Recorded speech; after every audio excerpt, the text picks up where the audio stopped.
The fact that we're still here, well, that's miraculous as anything that I have seen magicians pull. But I forgot the tricks I knew. Love is all I have for you.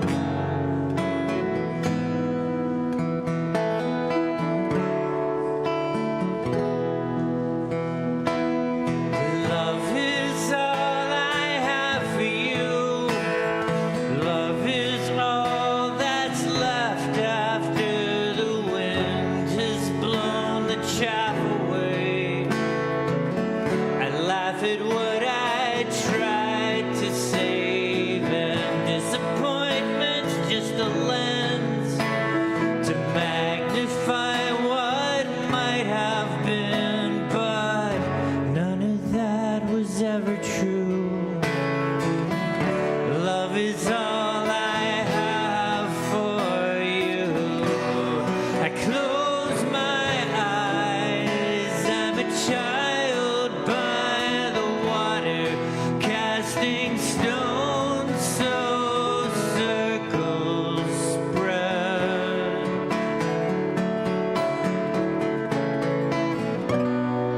Then blink twice, and we're old on a park bench, watching birds eat scattered bread.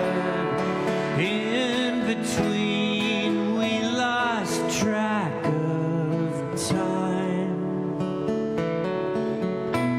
but she is kind enough to remind us.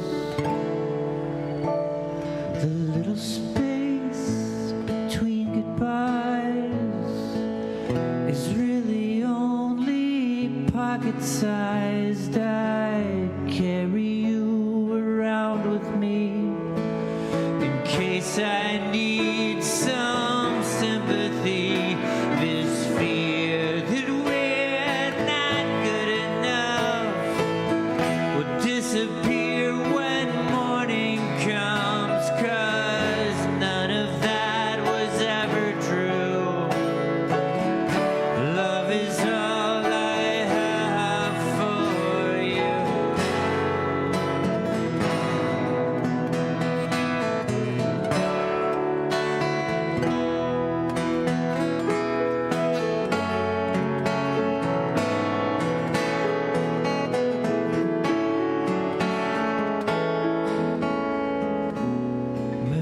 Miraculous as anything I've ever seen magicians do, but I forgot the tricks I knew. Love is all I have for you.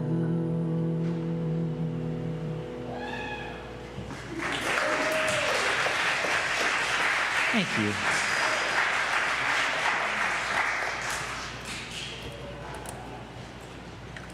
Welcome to the First Unitarian Church of Pittsburgh.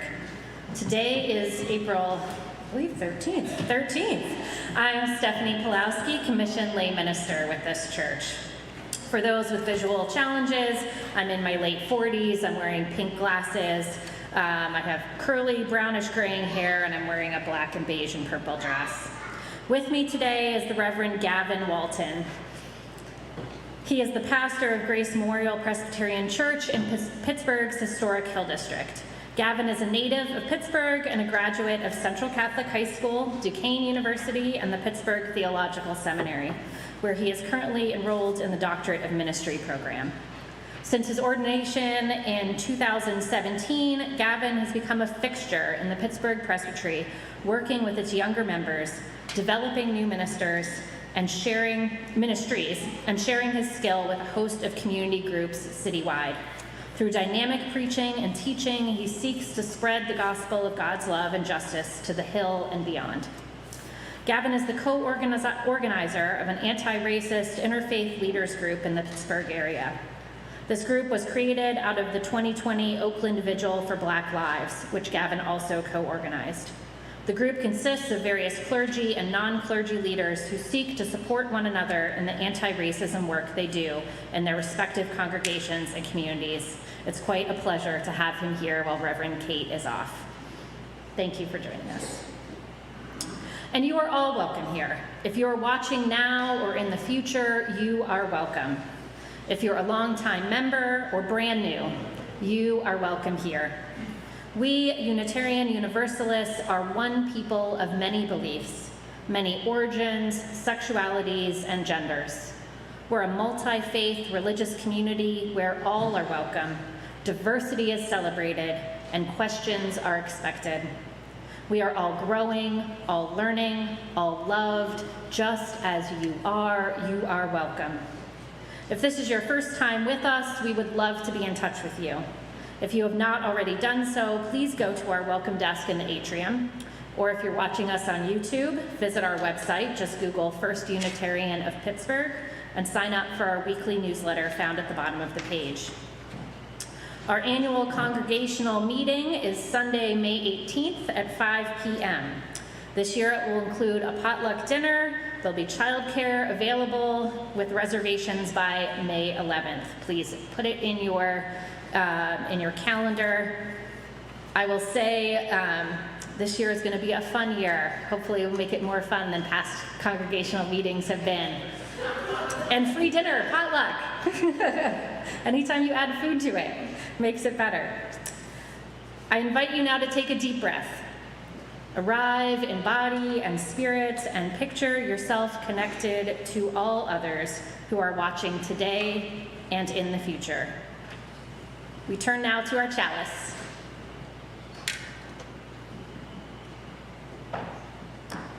The symbol of our Unitarian Universalist faith. If you have a chalice at home, we invite you to light it at this time. We light this chalice in the words of Elizabeth McMaster. We light our flaming chalice to illuminate the world we seek. In the search for truth, may we be just. In the search for justice, may we be loving. And in loving, may we find peace. May this flame burn bright in your heart and mind as we worship together. Now please join me, rise in body and spirit, and join me in singing our opening hymn, hymn 100, I've Got Peace Like a River. We're going to only be singing verses 1, 2, 5, and 6.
Strength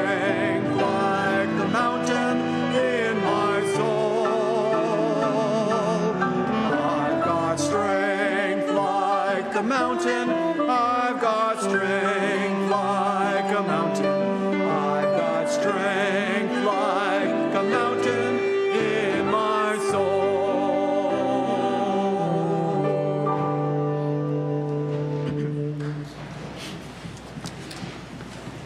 Please join me in reading our collective covenant, which is printed in your bulletin.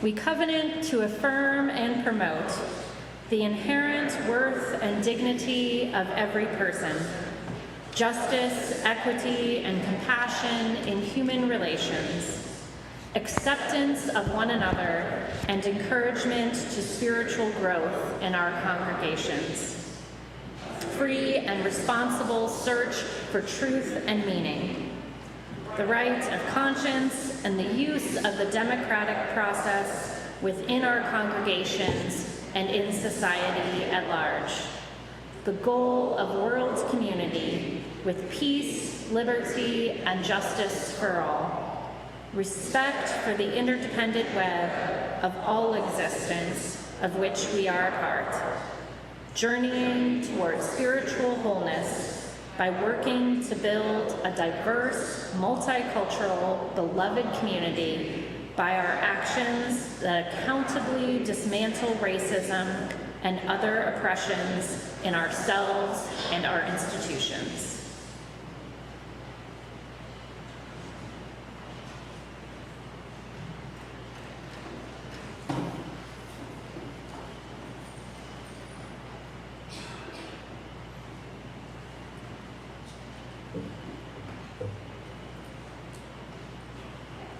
Morning to all of you on this beautiful spring day. Good morning. I'm Erica Shattersong, Lifespan Religious Education Director, and I have brown skin, cropped hair. I'm wearing a purple shirt because purple's one of my favorite colors, and black pants. And I'm going to take a tiny bit more time than usual because I have an exciting announcement when we're done. But in the meantime, I have a beautiful storybook that I'd love to invite the young and young at heart to come and sit with me so you can see the pictures. This is called Osnat and Her Dove, and it is the true story of the world's first female rabbi, which is really, really, really neat. Oops. Somewhere back there on it. You know what? I think I'm going to sit here because you'll be able to see the pictures better. Okay.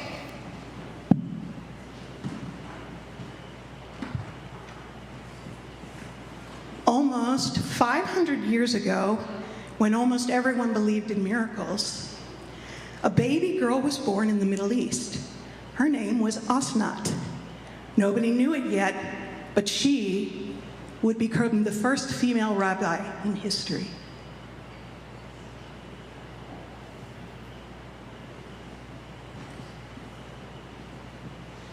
Osnat grew surrounded by books in the city of Mosul. Her father, Rabbi Samuel Barzani, built a yeshiva where men studied the Torah all day long.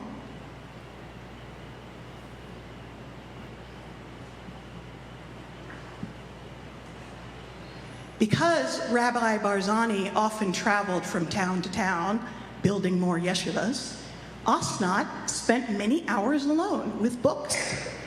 She stared and she sniffed, she peeked and she poked. What secrets were they hiding? See her climbing all over the bookcases there.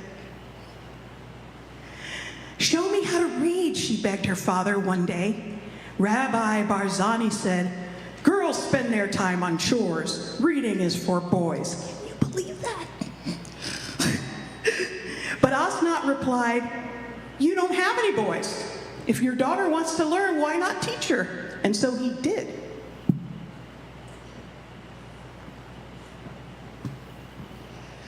Osnat loved the shapes of the Hebrew letters. One looked like a mysterious animal, and another like a creeping vine. She also loved the answers that the Torah's words provided. Each gave rise to 7 new questions in her mind.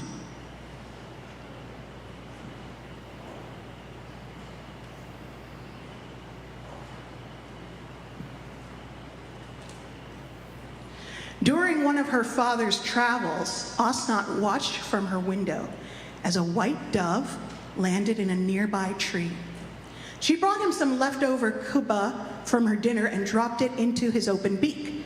This spicy treat became his favorite snack.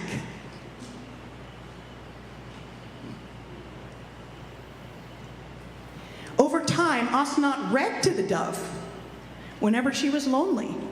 She felt as if he were reading along with her. In this way, they became good friends.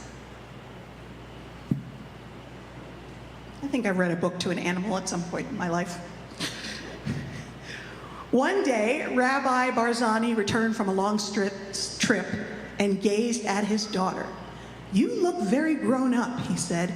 "Soon it will be time for you to get married." Osnat crossed her arms and objected. "If I have a husband, he'll expect me to do chores and I won't have enough time for Torah study."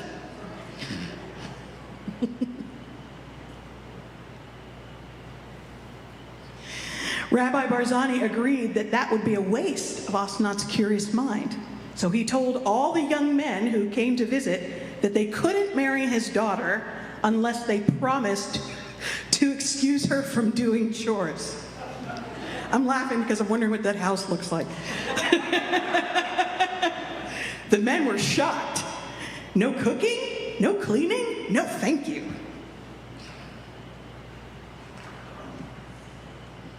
But one man, Jacob, was different. He swore that if Osnat married him, she could study Torah all day long.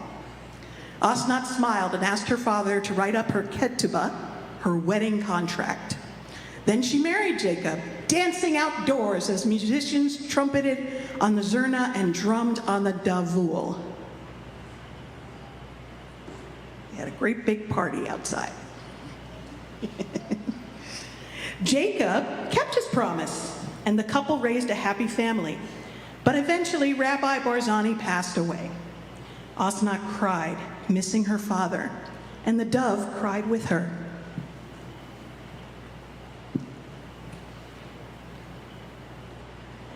Jacob became the head of the yeshiva, but he was too busy with his own Torah study to teach the students. They grew restless and rowdy. Osnat knew something had to be done. She began to teach the students herself. As she spoke the Hebrew words, she felt comforted, as if her father was close by. For years, Osnat taught the Torah, but then Jacob passed away. Her husband passed away too. Osnat was heartbroken, and with her husband gone, there was nobody to take over as head of the yeshiva. No one had ever heard of a woman leading a yeshiva anywhere in the world. Could Osnat do it?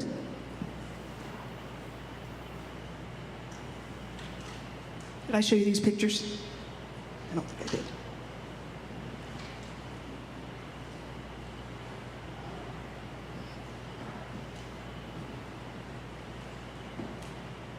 In bed, she tossed and turned. What would the students think if she officially became their leader? One night, Osnat's father came to her in a dream. He didn't speak, but as if to give her a sign, he smiled at her. The next morning, the students smiled too. They already knew what a smart and kind teacher Osnat was. Now she was going to be their leader. What could be better than that?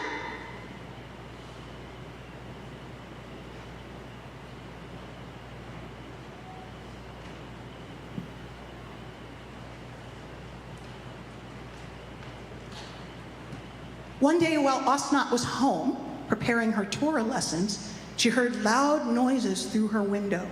A sharp cry, a soft thump, then screams. She ran outside. A hunter was standing over her pet dove. The dove's wings were very still. Children were screaming at the hunter, "You shot the bird!" How terrible.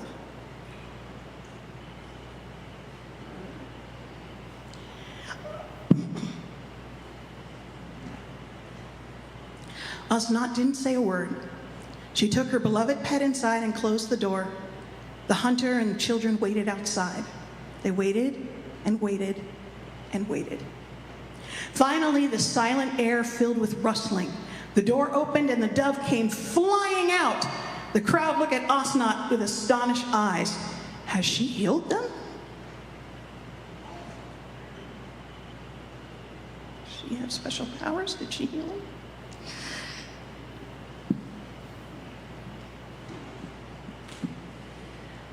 Rumors of Osnat's power spread across the city. Many came to her for blessings. The sick, the poor, the heartbroken, all believed that she had the power to heal them. At Osnat's yeshiva, the men called her Tanait, a title given only to the most respected teachers. They said she knew the deepest secrets of the Torah, and that's where her power came from.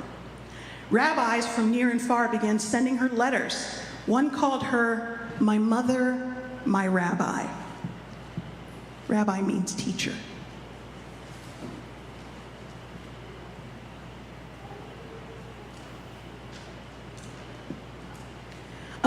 Another letter invited Osnat to celebrate Rosh Hadesh, the holiday of the new moon, with the Jews in the town of Ahmadiyya. Osnat traveled there with her dove.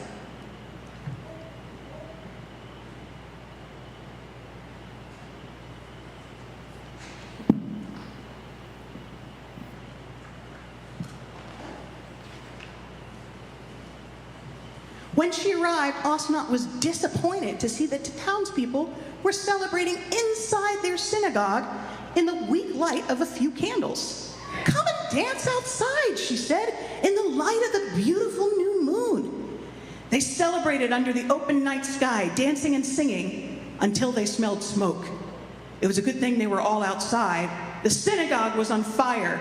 The precious Torah scrolls were still inside. They did not have a printing press back then. So if the books burned up, that was it. Osnat acted fast. She whispered the secret Hebrew names of the angels, which her father had taught her. At the same moment, her dove flew into the sky. Some of the panicking people peering through the smoke thought they saw the bird multiply into many birds. Some thought they saw angels. The white creatures beat back the flames with their wings until they put out the fire. Then they disappeared.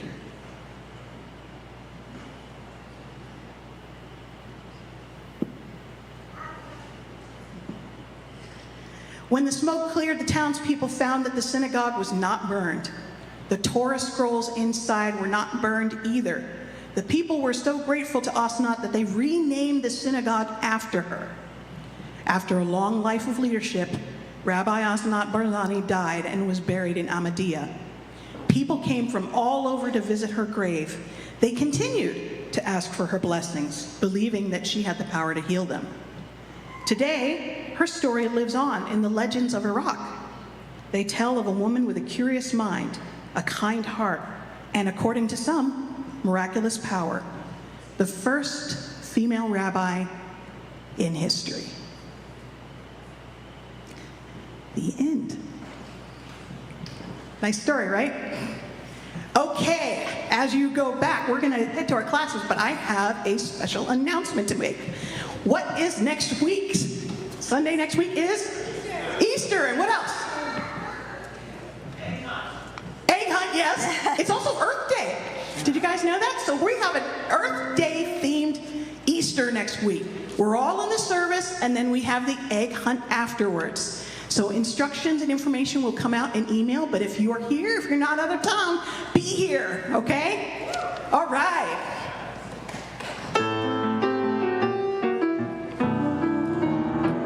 For each child that's born, a morning star rises and sings to the universe who we are. For each child that's born, a morning star rises and sings to the universe who we are.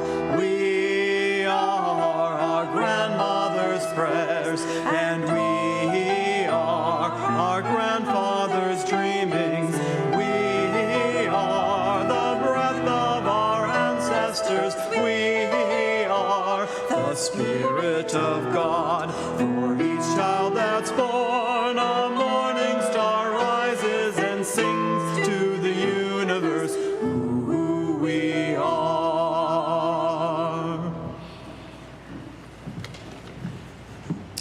Good morning.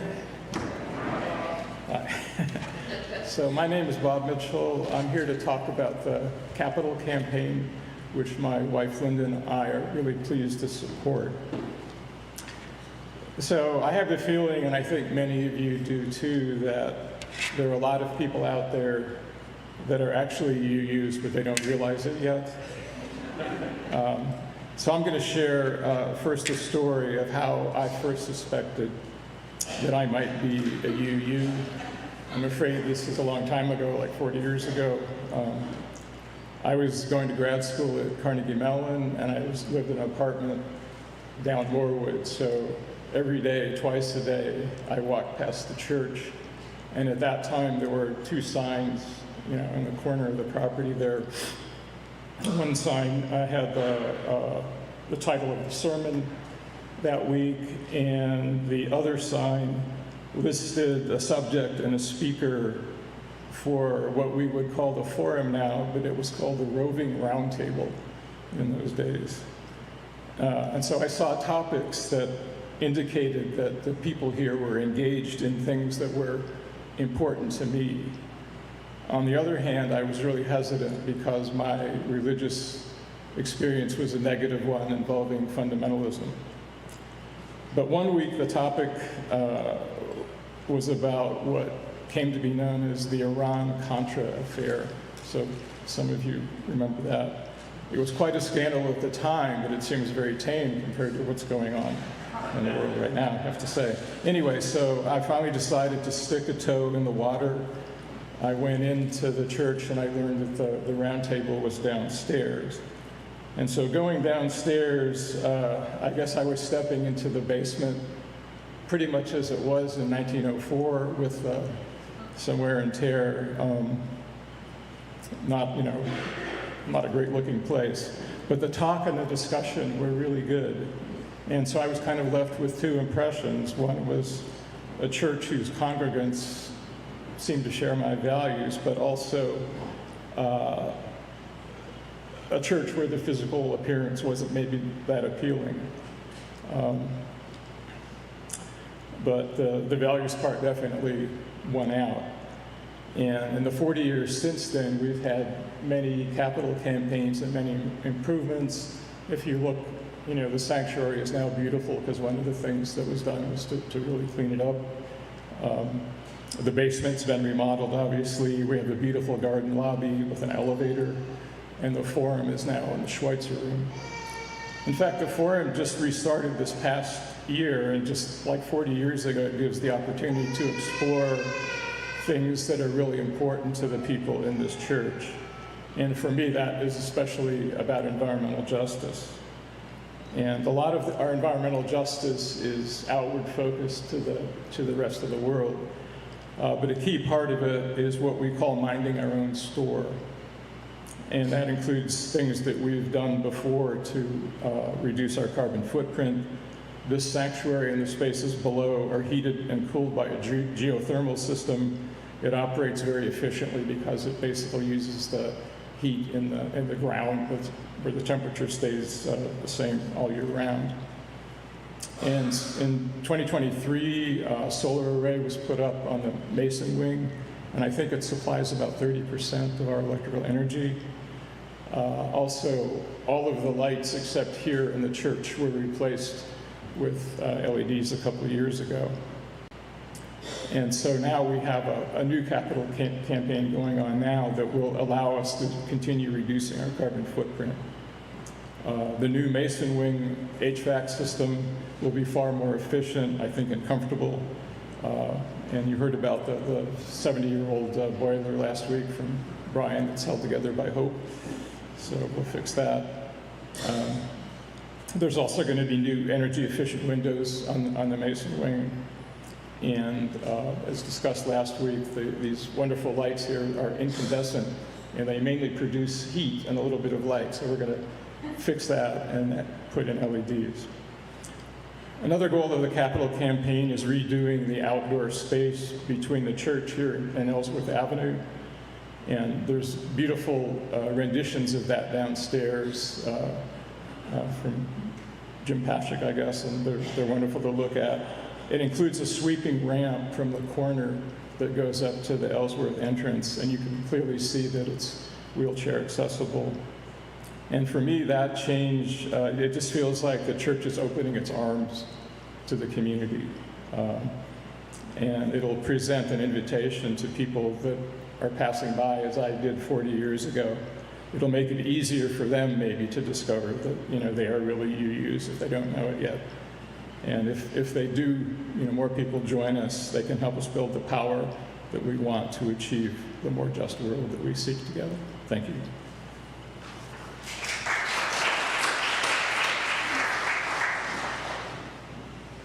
And I believe there are small group meetings that are being set up to discuss the capital campaign, and I urge you to sign up for those. As you are aware, our church shares our collection plate each month with a different organization of which we share our values. This month, it is the Afro-American Music Institute. And today we have Suzanne Rideout with us to explain the organization. I'll briefly introduce her.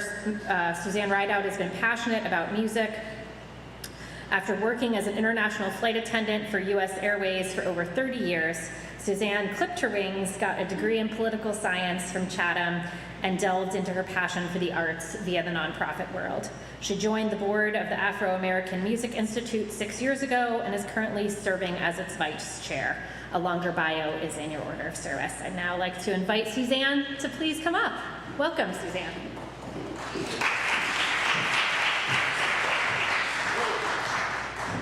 Thank you, everyone. Good morning. Once again, I'm Suzanne Rideout, Vice Chair of the Board of the Afro-American Music Institute, and I would like to thank all of you for recognizing us to share the plate. So I was asked to speak briefly about AAMI, and I promised to comply. Now, AAMI is one of the oldest, if not the oldest, Black arts organizations in southwestern Pennsylvania. We are 43 years young. The Institute started as the dream of Dr. James and Pamela Johnson when Dr. Johnson, Dr. J as he is affectionately called, came to the University of Pittsburgh to obtain his doctorate in ethnomusicology. After obtaining his doctorate, he decided that he and Pamela wanted to stay in Pittsburgh, and for that we are most fortunate and grateful. Let's see. Now, AAMI, we started at the St. James Church in Homewood, and over a period of 6 years, we had to move because we got so big. So our first place that we moved was the Alma Illery Annex in Homewood. And then we are now at our current location, 7131 Hamilton Avenue, and we own our building. Our mission at AAMI is to preserve African American music, provide platforms for otherwise undiscovered talent in Pittsburgh, and to train musicians in the tradition of the African diaspora. Additionally, the Institute was designed to help people across the African diaspora learn more about their music and cultural history, as well as to educate other ethnic groups outside of the diaspora about the culture surrounding the music. To quote Dr. J, "We teach Black history in the context of music." Additionally, we have seen our public schools lose major funding. We have seen the arts become one of the first casualties of these cuts. Dr. James and Pamela Johnson recognized that the absence of arts is more than detrimental to our community. And let's face it, it is detrimental to our entire community. So I would like to thank all of you for recognizing us, and I invite you to come to our school and see what we do. We have teaching artists, jazz band, the boys choir, and our once-a-month concert, Jazz on the Loading Dock, held on the first Saturday of every month. But also, please feel free to visit our website at afroamericanmusic.org. I hope that I have been brief yet effective, and I thank you all for recognizing us. Have a great Easter. We rely on your financial support. In addition to the collection plate, you can donate by texting GIVE to 412-435-1050 and following direction. The offering will now be gratefully received to support both the Afro-American Music Institute and also the work, wonder, and witness of our religious community.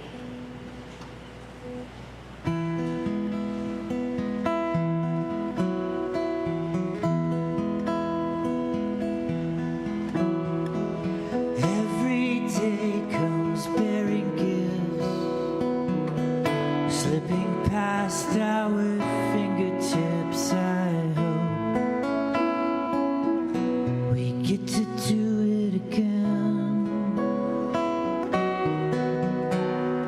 There's so much to be thankful for, though we don't know what's in store. I hope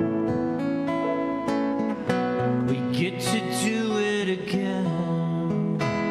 Although our time is short, how could we ask for more within this fragile span?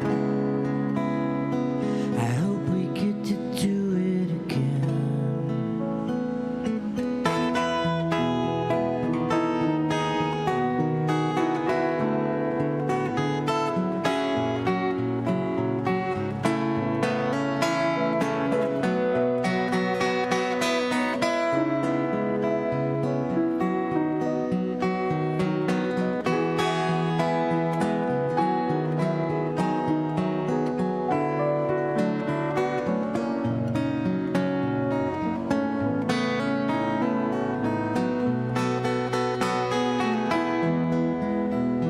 Although our time is short, how could we ask for more? We call our wishes plans, and we hope we get to do it again.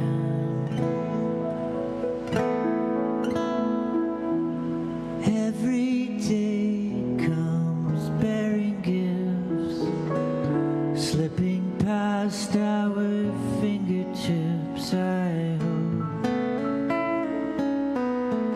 we get to do it again.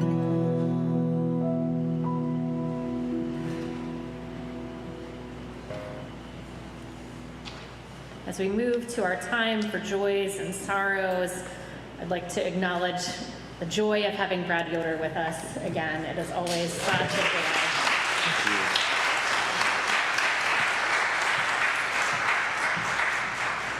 We hold each other in our hearts and minds with all our joys and all our sorrows. We remember those who are experiencing losses of various kinds and those facing health challenges. May those who suffer or mourn find peace. May those who hunger or thirst be quenched with nourishment and sated with the elixir of life. May those who have experienced violence find care and comfort in the healing that comes in time. May all of us find the loving kindness that is ours to share. May we open our hearts and minds to encircle with love and care all in our community and beyond. You are invited into a few moments of silence, personal meditation, and prayer.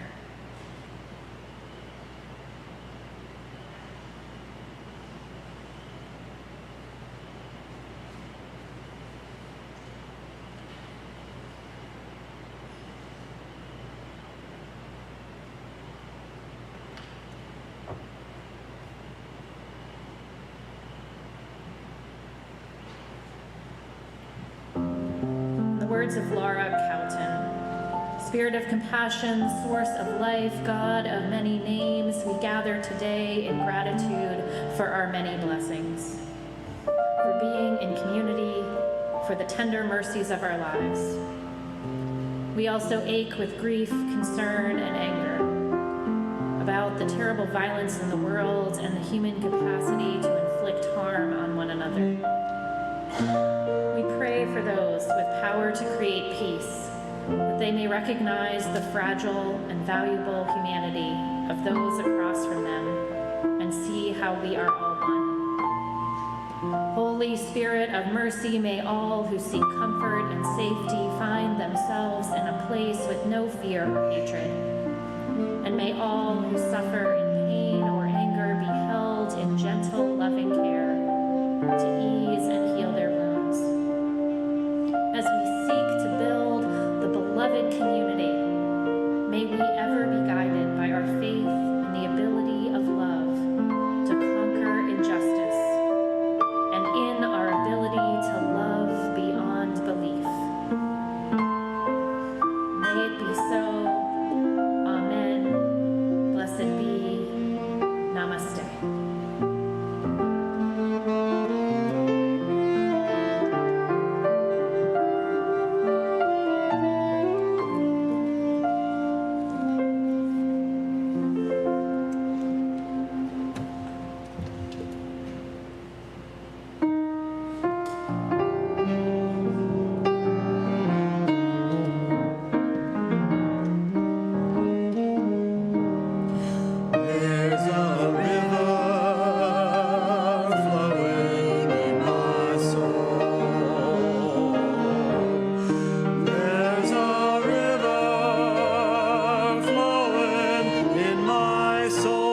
Morning, everyone. My name is the Reverend Gavin Walton. I am a 33-year-old biracial male from here in Pittsburgh, Pennsylvania. I am sporting a beard and short hair. I am either 5'8" or 5'9", depending on how important that is to you. I am wearing a African-designed stole gifted to me by my congregation, a clergy shirt gifted to me by one of my colleagues, and this collar that was gifted to me by Stephanie's brother-in-law, the Reverend Stephen Worth, and his wife, Caitlin, who are dear friends of mine. I want to give thanks first to Reverend Kate Walker for inviting me to speak in this holy space. And I also want to send greetings on behalf of my congregation in the Hill District, Grace Memorial Presbyterian Church, which is the oldest African-American Presbyterian church, not just in Pittsburgh, but on this side of the Alleghenies. I bring blessings to you on their behalf, and I'm grateful to them for giving me permission to come here and be with you. I wear all of this stuff that was gifted to me to remind me that I am somebody, and to remind me that all that I am is a gift from others, a gift from God, a gift from the life experiences, and I am so glad that now I count you as a gift to me. The reading that I have chosen for today comes from the book of Genesis, because I am helplessly Christian. And so, if you don't mind, I would like to read for you this passage from a relatively familiar story in the Hebrew Scriptures. It comes in Genesis chapter 8, verses 6 through 11. It says, "At the end of 40 days, Noah opened the window of the ark that he had made and sent out a raven. And the raven went to and fro until the waters were dried up from the earth. Then Noah sent out a dove to see if the waters had subsided from the face of the ground, but the dove found no place to set its foot, and it returned to Noah on the ark, because the waters were still on the face of the whole earth. So Noah put out his hand and took it and brought it into the ark with him. He waited another 7 days, and again he sent out the dove from the ark. And the dove this time came back to him in the evening, and there in its beak was a freshly plucked olive leaf, an olive branch, so that Noah knew that the waters had subsided from the earth." If you will join me as I pray over this message, I would appreciate it. May the words of my mouth be true. May our listening be both helpful and instructive.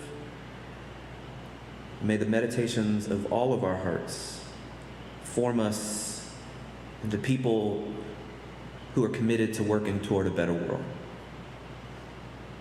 And may this be brief and effective.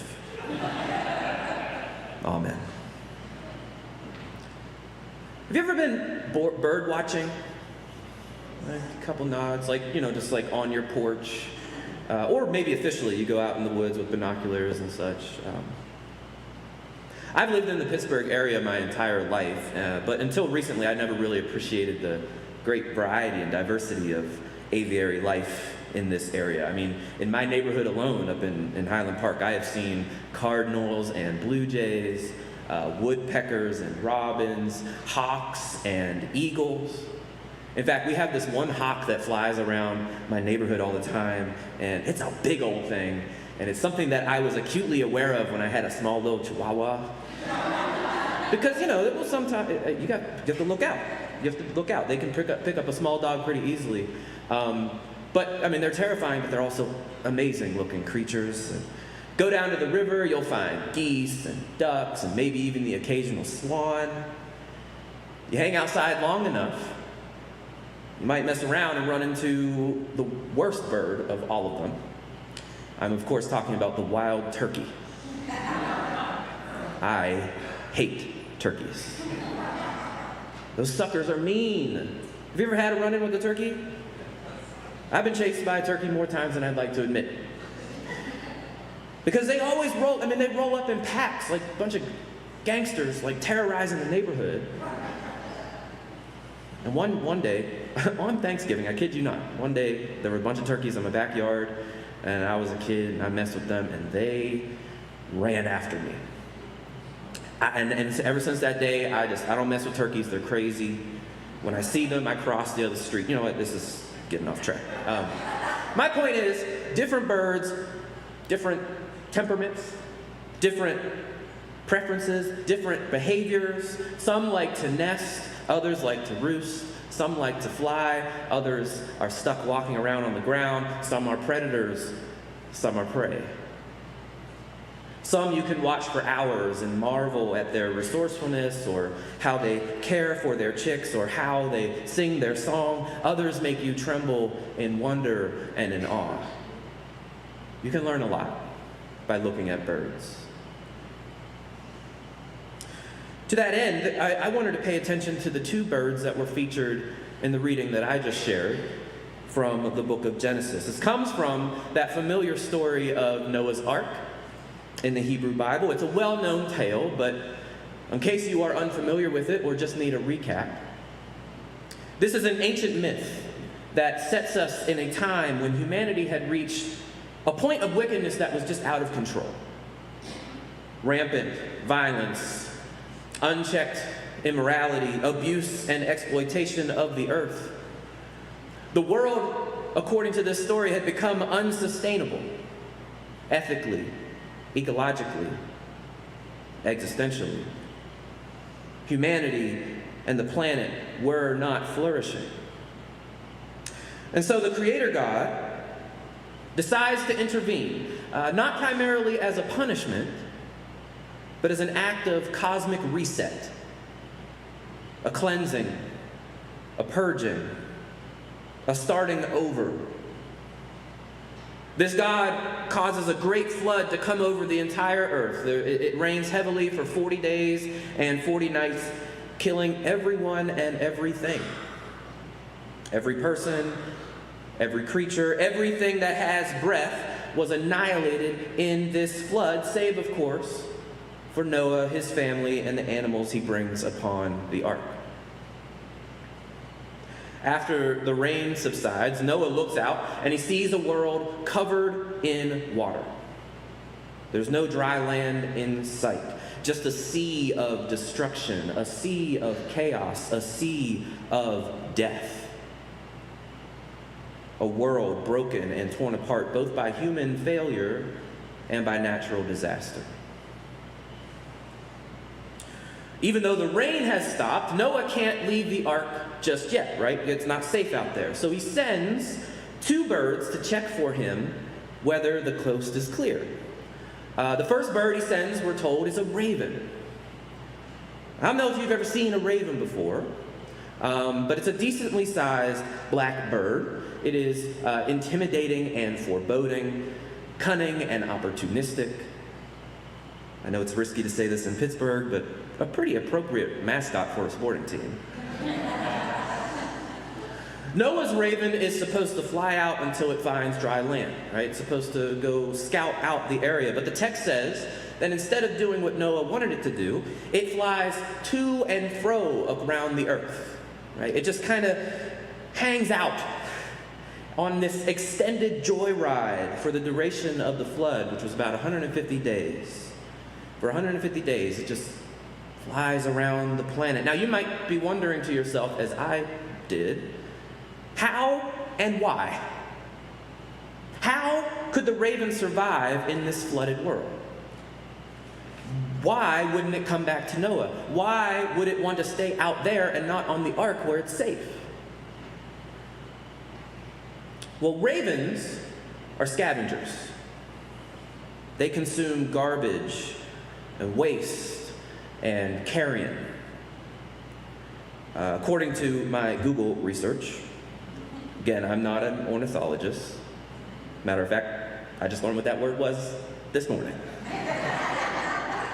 But Google told me that while ravens occasionally prey on smaller creatures, they much prefer dead ones, corpses, carcasses. And so, and I'm sorry, I know this is maybe a sensitive topic, but as Noah's raven flies out among the sea, what it is seeing is an ocean of corpses, human and non-human. And upon seeing all this death and destruction, its eyes open and its mouth waters. The raven doesn't mind the destruction. The raven doesn't mind the devastation. The raven doesn't mind the death. Indeed, the raven is completely comfortable in a flooded world because it can feast. It can consume. As long as it can find a sliver of mountaintop to perch it upon and rest its wings for a minute, the raven is content. It can get fat and happy. This is why the raven's not helpful to Noah, because it has no interest in seeing the chaos subside. No interest in seeing the world healed and put back together. All the raven wants is to gorge itself while the world continues to drown in death, in darkness, and in despair. When I look out into the world today, into our society, into our culture, I can't help but see a ton of ravens flying around.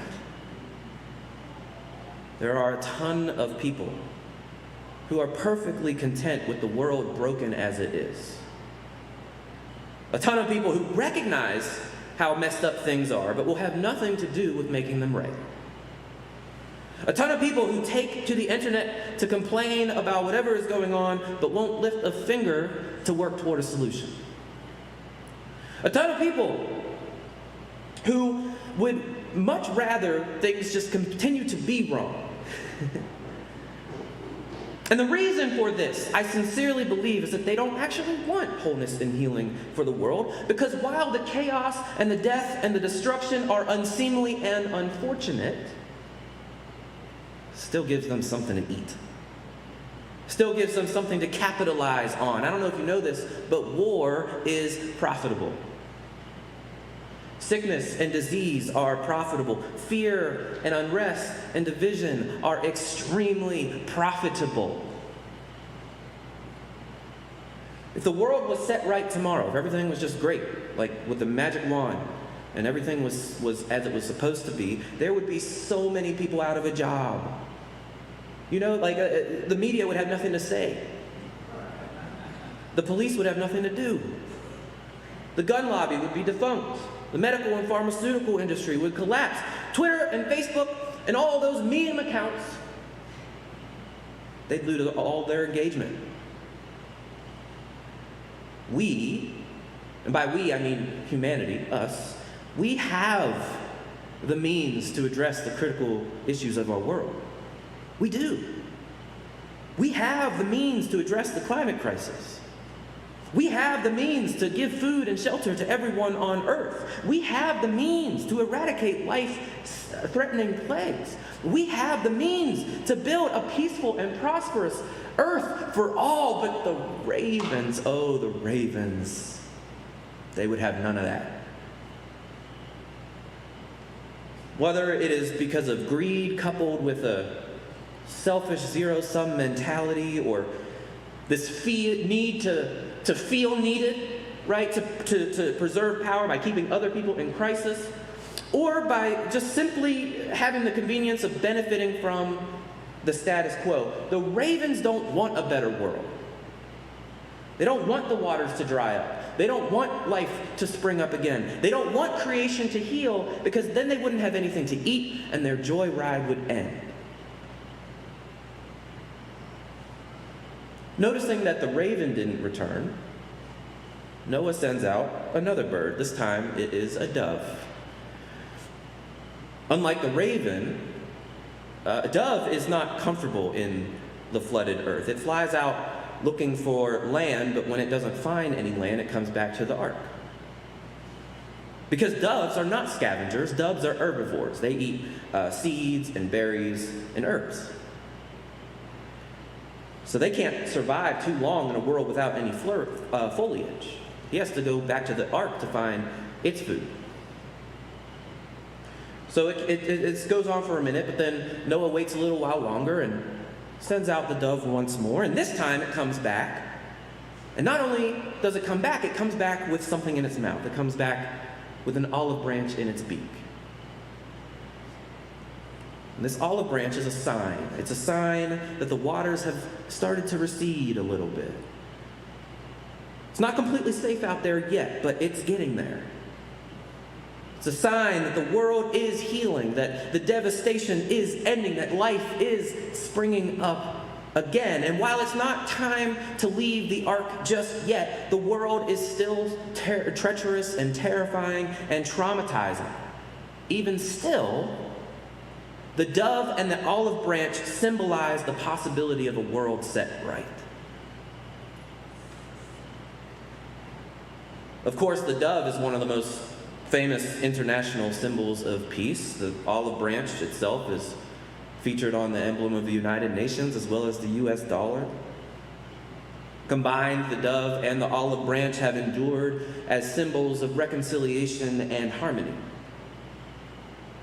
But I submit to you that this image is about more than just peace. It's about more than the absence of conflict or this sense of serenity. No, I believe that the dove represents promise. It symbolizes the conviction that a better world is indeed possible. It symbolizes the hope that creation can be remade no matter how broken it has become. It symbolizes the assurance of renewal after ruin. As some of you may know, in the Christian tradition, the dove carries extra meaning. It's an image for what we call the Holy Spirit, the sacred and personal presence and power of the divine. And contrary to popular misconceptions, the Spirit's role is not simply to make us feel good. It's not to make us feel comfortable. It's not to make us feel content in the world as it is. Quite the opposite. The Spirit is always disrupting. The Spirit is always challenging. The Spirit is always stirring things up. The Spirit is always inviting us to join in its work of restoring justice, peace, and love to the world.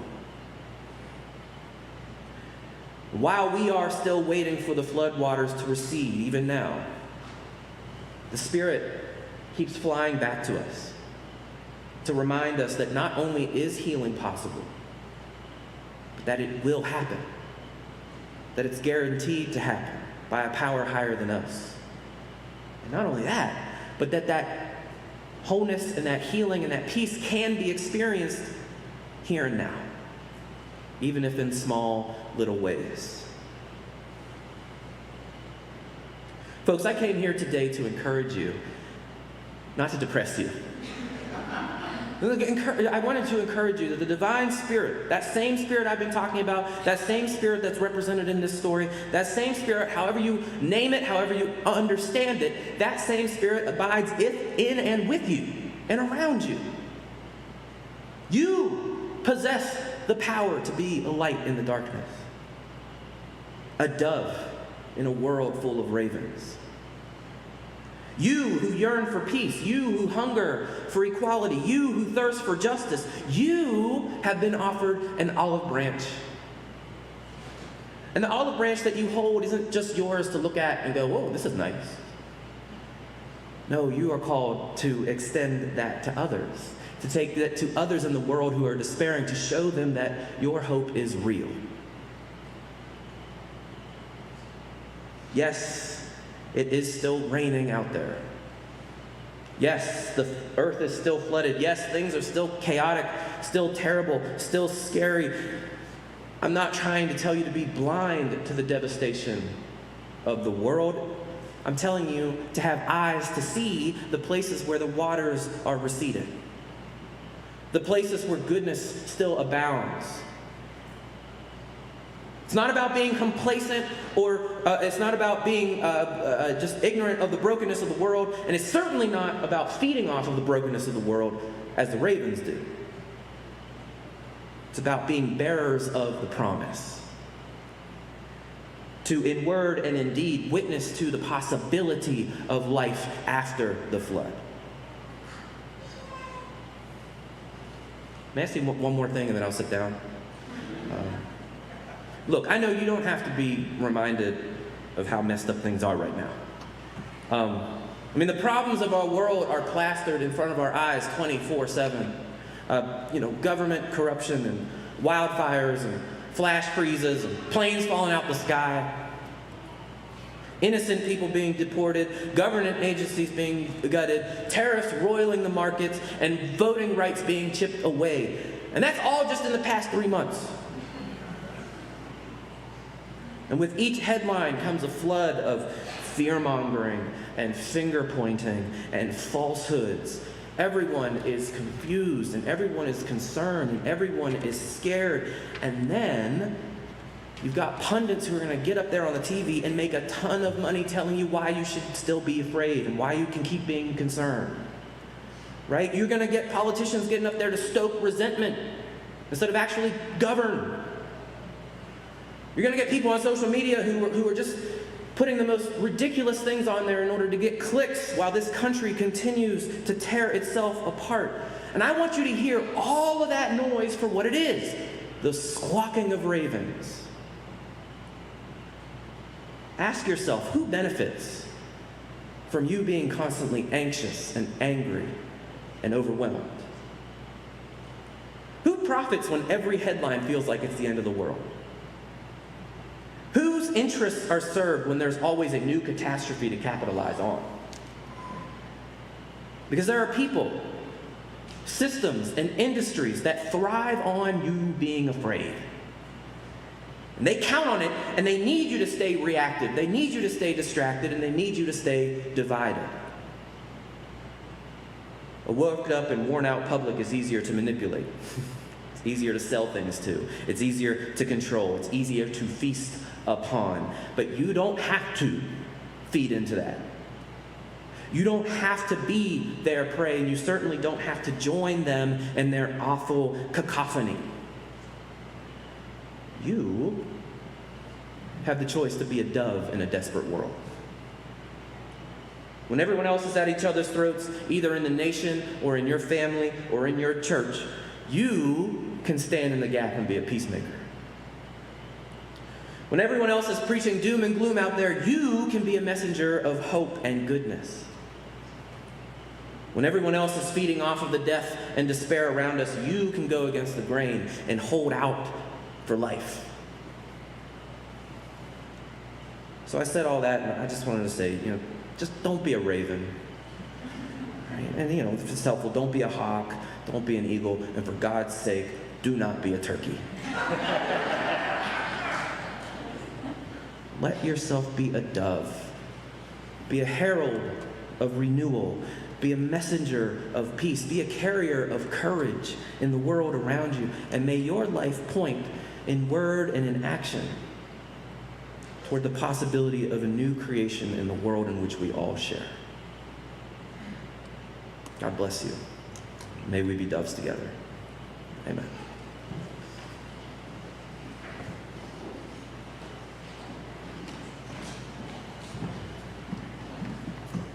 Please rise in body or spirit and join me in singing our closing hymn, hymn 1015, I Know I Can. We'll be singing verses 1, 2, 4, and 5, and I would note that the language in the hymn uses brother and sister.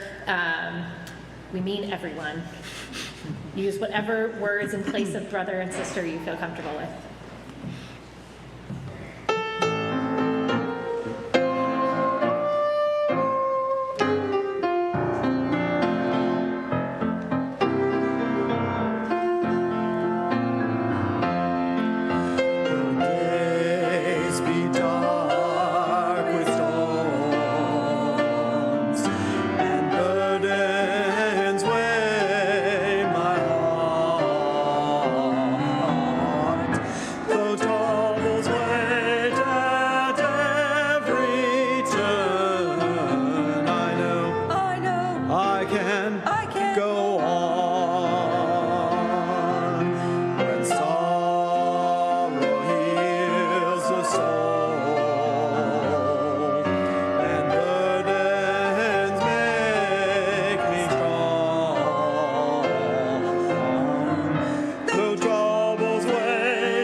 seated. Join me in the words that are spoken in Unitarian congregations and fellowships around the country and the world. We extinguish this flame, but not the light of truth, the warmth of community, or the fire of commitment. These we carry in our hearts until we are together again.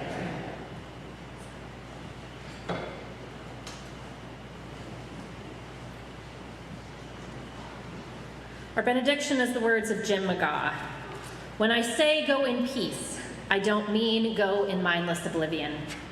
When I say go in peace, I don't mean go without challenging yourself or others. When I say go in peace, I don't mean go in utter ease and comfort. When I say go in peace, I mean go in peace seeking justice. I mean go in peace, committed to equal rights and opportunities for all. When I say go in peace, I mean go in the peace that is created when together we build communities of true solidarity, deep compassion, and fierce, unrelenting love. Go in peace.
of our band.